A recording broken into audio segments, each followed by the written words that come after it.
are at CrowSong Lodge, and so you can tell today I'm kind of in a different spot in my home. Don't mind the mess. I'm still dealing with moving in. We left most of our stuff in Arizona, so we're still in the process of replacing things and whatnot. My office where I normally am doing my videos and where I normally work is over there, like where the dining room is supposed to be. But today I'm in my living room. So a few weeks ago I did a video and I had mentioned that I really hate the Celtic Cross Tarot Spread, and somebody asked me to explain why, and so that's what this video is going to be about. I'm going to be talking about why I hate the Celtic Cross and why I think it's really terrible, especially for beginners who are just coming to tarot for the first time. And so one of the very first reasons I hate the Celtic Cross is because it takes up so much room if you're using a standard size tarot deck, which is why we're in my living room instead of at my desk, because I just don't have enough room on my desk to do the Celtic Cross if I'm using a standard size tarot deck. At the moment, my desktop computer has actually died, and so I'm using my laptop computer as the main brain for my setup, which means my laptop is actually taking up space on my desk. So I actually don't have enough room at the moment to do the Celtic Cross Spread on my desk. So we're going to be doing it on my living room floor instead because it's a giant spread. So that's issue number one with the Celtic Cross. And because I'm not at my desk, I normally would just use a graphic that I got off the internet to use as a reference. I'm going to put that graphic up for you guys during the course of this video, like up in the corner over there or over there. I get the video flipped when I edit it, so I forget which side is which. But for me today, the Celtic Cross is the spread that comes in almost every single book that you get for tarot. Every instructional book on how to read tarot, every book that comes with decks in tarot, whether you get a big fancy book like this one that comes with the Shadowscapes Tarot, and y'all know I love the Shadowscapes Tarot deck, or if you get one of the little white books that comes standard with tarot decks, it just has like a quick phrase for each card meaning. The Celtic Cross is in every single book, and so it's the one that most people start out doing as their beginner spread. And that is one of the reasons that it frustrates me so much. Just its ubiquitousness and the fact that everybody uses it makes it that much more dreadful for me. So because I'm not at my computer, I am actually going to be using the description out of the Shadowscapes book to do the spread for you today and kind of talk about why I hate it so much. You can see the explanation in the Shadowscapes book is pretty simple and straightforward, which is really nice. I love this book. This is a super high quality book and I love it so much. This deck is amazing and I love the deck so much. Just love. So highly recommend. But like all books, it's got the Celtic Cross in it. Not their fault. It's kind of an industry standard at this point. So on we go. So at this point, I'm going to go ahead and do the Celtic Cross for myself. So I'm going to turn the camera around so you can see what I'm doing. I've laid out a cloth on my floor, and that's what we're going to look at, and you're going to be able to hear my voice. My kitten, baby Nora, is here. She's probably going to be helpful.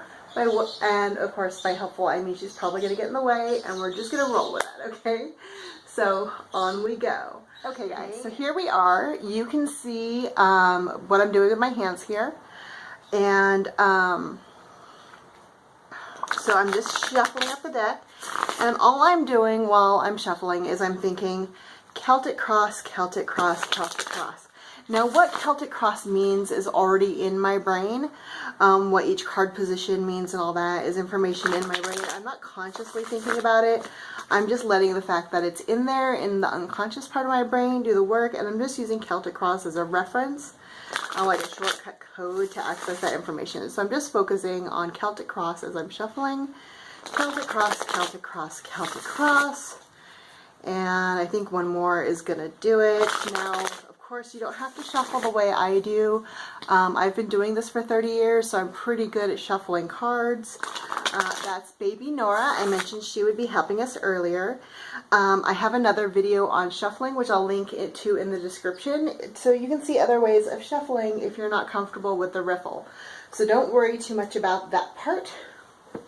Now, I cannot remember all the positions of the Celtic Cross because I don't ever use it. Again, I'm using the Shadowscapes Tarot Companion Book for my reference, and I'm going to have to do that for the course of this video because I don't remember. There are 10 cards in the standard Celtic Cross, and there are variations that include up to 18 cards. We're just going to use the standard 10 card version today, but I'm not going to remember all those positions. So, yes, so we're going to start with cards 1 and 2. So it goes 1, 2, 3 above, 4 below, 5 to the left, 6 to the right, and then 7 through 10 go upwards. Alright, so it goes up, then down, then left, then right. Okay. So I don't need to know what all the positions are before I pull them because I've read the definition of the cards ahead of time. I do like to have that information in my brain, but it doesn't need to be in my conscious brain. So just putting it into my unconscious brain is fine. It's tarot. It works that way. So first I go card 1 here. Put it over here a little bit because I'm going to be building that way. Card 1, card 2, card 3 goes above, card 4 goes below, card 5 goes to the right, card 6 goes, no, that's my left, this is my right. And then 7, 8, 9, and 10. All the way over. That's as far as I can reach with my hand. So here, let me just make sure this is on the camera. Yes, it is. Okay. So here to here, that's actually as far as I can reach with my hands. So again, another reason for the Celtic Cross to be super annoying. Like I said, it doesn't fit well on a table. Like this is as far as I can reach with my hands, and it's really pushing it.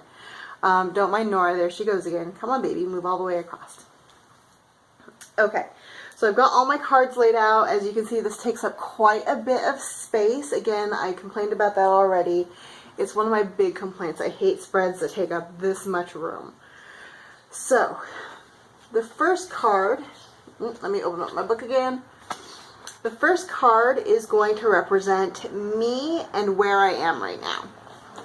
So to do that, I've got to move card number 2 out of the way just to read my first card. I'm going to turn it over. Now there's no reversals in the Shadowscapes deck. I can read them that way if I want, but it doesn't inherently come with the definitions for reversals, so I don't use them. I could add them optionally if it pleased me to do so, but that's not how I roll. I've talked about that in other videos. So I don't need to worry about like if I'm going to flip it left to right or if I'm going to flip it upward, up to down or whatever. It's not a big deal. All my cards are going to be upright. So for that I have the Ace of Cups. That tells me right now I'm starting on a new emotional journey. And that makes sense to me because right now I'm celebrating solstice by starting a personal inward journey and doing a lot of new shadow work right now, which is where I kind of face a lot of the emotional stuff that I've been going through for the last year. I'm taking care of unresolved emotional issues and just kind of addressing what this year has brought me and dealing with it on a personal and emotional level. So the Ace of Cups totally makes sense. That's good. I do like to have a card in my spreads and readings that confirms that my reading is going to be on track. And that's usually done through like a confirmation card, which is a card that tells me what's going on in the present or the past that I can confirm is true information. So this is a good confirmation card. I like this card in the spread. Now the second card is what's crossing me, like what opposition I'm facing or what obstacles I'm dealing with right now in the present. So that is going to be Justice. And that again makes sense. I'm doing a lot of shadow work and I'm facing a lot of what I've been dealing with over the past year. So bringing things back up into equality and dealing with them so things are flush and I'm not dealing with any deficits anywhere is exactly the goal of doing that shadow work. Addressing all the things in the past and bringing them up and facing that healing is exactly what I'm doing right now. And so I'm kind of facing this obstacle head on. In fact, that's exactly what this Ace of Cups card is about, is to bring about this Justice card and bring things back to rights. So yes, this is another confirmation card and it's doing exactly what it's supposed to do. It's telling me information I already have. But let's be honest, I didn't need 2 cards for that. I already know what's up. So I really only needed one card for that. So now I'm kind of irritated. Like, yeah, I know that. So now I have to go back to the book because I don't remember what card 3 is about. Card number 3 is the Foundation. This is going to be talking about what the situation I'm currently in is built upon. Like, what's the cause of it? What's lying at the root of it? And for some reason, this Foundation card is up there instead of down here at the bottom, which is where I kind of feel like a Foundation card belongs. But nobody asked me. So, moving right along. Card number 3 is the King of Swords. This makes sense to me because this could reflect several different people, not several, like 2 different guys in my life, but they both kind of carry this attribute. This is probably referring to my honey. We both really wanted to move back to California, and he had very specific needs for choosing exactly where we needed to move, and I had very specific needs as well, but his were much more restrictive. And so that King of Swords is probably talking exactly about that. And as a result, a lot of those restrictions reflected exactly where we ended up moving, which turned into a lot of what happened this last year, where we were stuck living in the hotel for 11 months. And that's, yeah, that was a thing that happened. So that's true. But again, it's information I already knew. So, thanks, I guess. Card number 4 is going to tell me about the past, which shows me influences from the past that are affecting the present situation. So I guess this is more of the same of card number 3. I guess they aren't like as essential to the cause of the situation, but they did kind of help out in creating it. So for that we have the Ace of Swords.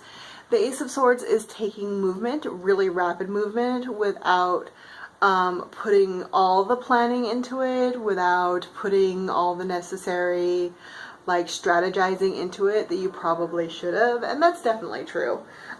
We had kind of gone like, we're gonna move back to California, and then when we had saved up the money to do so, we were like, and we're going, where are we gonna go? Quick, pick a place, and then off we went. So yeah, we probably like moved into action a little bit more swiftly than we should have, but mental health was an issue and we really just needed to be back in California. So yeah, I get that. That was a thing. And that's kind of like my MO anyway. So yeah, I get that, and I actually have no intentions of changing that about myself because I feel like I've profited from that habit a lot in my past, and in ways that I wouldn't have expected to. So sometimes it doesn't work out, but most of the time it does, and I'm still not that upset about it. So like, whatever. But again, I'm going to issue my same complaint that I have for the last 2 cards, and that's like, thanks, I already knew that, and I'm already aware of that, so if you could tell me something I don't know that would be a little more helpful, that would be pretty swell. So, moving on to the next card. I guess you guys are learning a lot about my situation that you didn't know, so maybe you'll find it useful. Okay, so card number 5 is going to talk about the immediate future. What is likely to happen next? So now we're getting into new information. So that's pretty cool. So for that we have the Empress. Boo, yeah.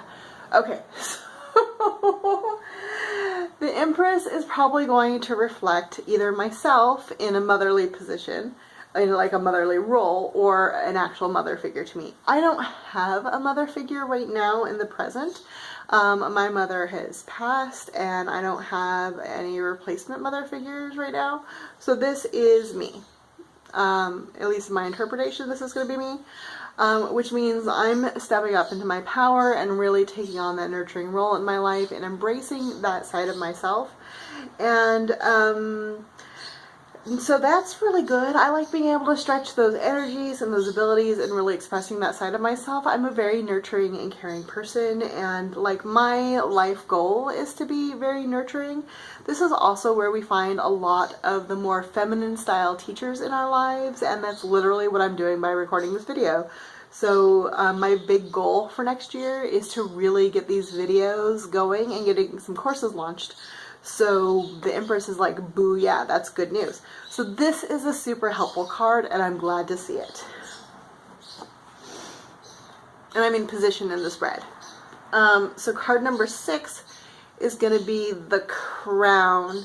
It's kind of a silly place for the Crown to be over there on the right, but not my spread. I didn't make it up. Whatever. So this card is going to represent the outcome I desire the most in the situation. The situation is kind of long and complex and multi-layered, so it's going to be interesting to see what this card is. So the outcome I most desire is the Three of Wands. And the Three of Wands can be seen as knowing where I want to go, but not knowing exactly how I'm going to get there, but assuming that the path is going to appear. And that's the outcome that I really desire, and it's also the outcome I assume I already have. So I'm just going to walk forward, and I'm going to assume that where I need to go and the steps that I need to take are going to make themselves known as I get closer to them. Kind of like I don't have very good distance vision, so I just assume when I get up close I'll be able to see things better, and that's kind of what this card is about. I have faith that I'll figure it out when I get there. Card number 7 is yourself, and this is all about my self-image, how I see myself in the present situation. So we're gonna go, I'm shifting my body weight now over here so I can read these cards, because there's some distance involved, and I'm laying on the floor in order to do this reading. So card number 7 is over here. How I see myself in this situation is the Ace of Pentacles. He's not totally on the table now, is he? Alright, there he is. Now you can see him. So the Ace of Pentacles is all about starting a new financial venture, and I very much feel, I already talked about that with like this channel and planning to launch my courses and stuff. And I'm kind of like relaunching the next phase of my business because it got put on hold for last year while we were living in a hotel, looking for an apartment. So yeah, this is very much where I am and how I see myself. So that's accurate. And also, again, information I already had. So thanks, spread. The environment. This card represents the influences of those around you, and it can show how others see me in the situation. Now, I'm just broadly going to say that unless this card is really shocking, I don't give a fuck. I don't give a damn. Whatever. I'm an adult and I can say those words. Okay, so the Three of Swords. The people around me kind of see me as a sad sack. They see me as someone who's been through a lot of pain and a lot of trauma, and who is facing recovery and having to deal with all those rough times and difficult situations in my past. And, you know, they're not wrong. I'm pretty open about the fact that I've been through some stuff in my life, and I'm actually dealing with PTSD, and I've come back to California in order to heal a lot of those ills. And it's one of the major reasons why I want to do what I do and help people the way that I help them, to kind of prevent some of the issues and traumas I've had to deal with in my life. And so, like, it's nice, but it's not a surprise. I mean, I'm glad they don't see me as a burden, but again, I kind of don't care. So I very much, and I don't mean to be like really cold about it, but I'm very much of the opinion that other people's opinions of me are none of my business. So, moving along. Card number 9 reflects my hopes and fears for the situation, I guess. My hopes and fears. That's so weird. Okay. So for this, we have the Queen of Swords. So in the situation, I'm hoping to take command, and I'm hoping to be able to just move forward in a confident and action-oriented way and just really take control of the situation and make what I want happen. And I'm a little bit worried about being too brazen about it and too harsh about it, but, you know, one does what one does. And I'd say that's pretty accurate. That's something I'd already acknowledged about how I feel about the situation. So, again, not new information, I could see how that would be really helpful though for someone who isn't as self-aware as I am and not really analyzing the feelings and emotions that they're going through the way I am, and like I'm very into assessing the pros and cons, what I'm wagering by getting into a situation, and so I can see how this position would be really useful for other people. The last card is, I think, the one we're all waiting for really, and that's the outcome. And so this is the most likely outcome that's going to come from the situation if I stay on the path I'm on and don't make any changes. So this card way over here, don't mind me as I stretch all the way across the camera view, and that is the Four of Cups. And so the most likely outcome is that there are going to be a lot of delays. The Four of Cups doesn't usually indicate that things are not going to happen. They usually just indicate that they are not going to happen as soon as you would like them to. So, yeah. This is not temperance, so it's not like, keep up the hard work, it's going to happen after all. It's more like, this isn't the time. Maybe you want to put your energy into something else and come back to this later. So that's kind of a bummer, because it's not saying like you're gonna fail, it's just saying like, don't put all your eggs in this basket, because this basket's gonna be slow to ripen. So like multitasking is probably your friend right now. That's a total bummer of an outcome, but this is super useful information. This is a card I find really, really helpful. So now that we've seen the spread in action, let's talk about why I dislike it. My hand is very funny here. I feel like I need my hand in order to make this a really useful video. Alright, so for me, what I found really useful in this spread was this card here, because this is my confirmation card that tells me that I'm not completely off base, I'm not totally disconnected from my intuition and the energy of the universe, and I'm not just like talking out my butt. So this card I would keep from the Celtic Cross Spread. The next card that I would keep from the Celtic Cross Spread, I think this one is really helpful for people who might be less aware of their situation and what's going on. So this is a card I would keep as well. This is the second card. This is what is crossing you. So what obstacles you're going to be facing in this situation. I already know this card almost always, but I can see how it'd be really useful for clearance that I'm talking to. So I would keep that card as well. And then the next card that I would keep out of the spread is this one. This is card number 5. My video froze for a second there. I'm not sure if it really froze or if that's just my screen. Anyway, the next card that I would keep here is card number 5, and that's what's going to happen immediately in the future. This is a weird place for it to be though. Like, we have all these other cards and we're just like, oh, here's the future over here at card position number 5. Like, in this whole arrangement of cards, it's kind of an odd position. But anyway, for this we have the Empress. This was me embracing my like motherly instincts and my teaching aptitude and just really expressing all that feminine fertility stuff right there. So I like this card. I think the future is always a super helpful thing to know what's coming up next. So this card I would also keep. And then this one I would probably keep for clearance. I think this is a really helpful card as well, knowing what your hopes and fears in the situation are. I would probably eliminate the hopes part though, and just talk about what they're fearing only. They already are probably very aware of what they're hoping for in the situation, so we don't need to talk about this so much as what they're afraid of and how they can counteract those fears and positive steps they can take to remedy them. So this card we're going to have Z keep, and then of course the outcome, because that's what everyone's really in it for. So I've taken this spread and I've now reduced it to 5 cards. I've gotten rid of half of them. Like, that stuff I already know and or don't care about. So I've reduced the Celtic Cross now to 5 cards. Okay? And I can rearrange the shape whatever way I want to make it useful for me. Now, I can also like scoot onto my surface a little bit better so that these cards are now like within my handling distance, which I find So much better. Now keep in mind too, I'm really short. I'm only 4'11", so my arms are kind of on the short side too. So now I can arrange these cards in a way that really pleases me. So I'm going to say, like, alright, I've got the situation here.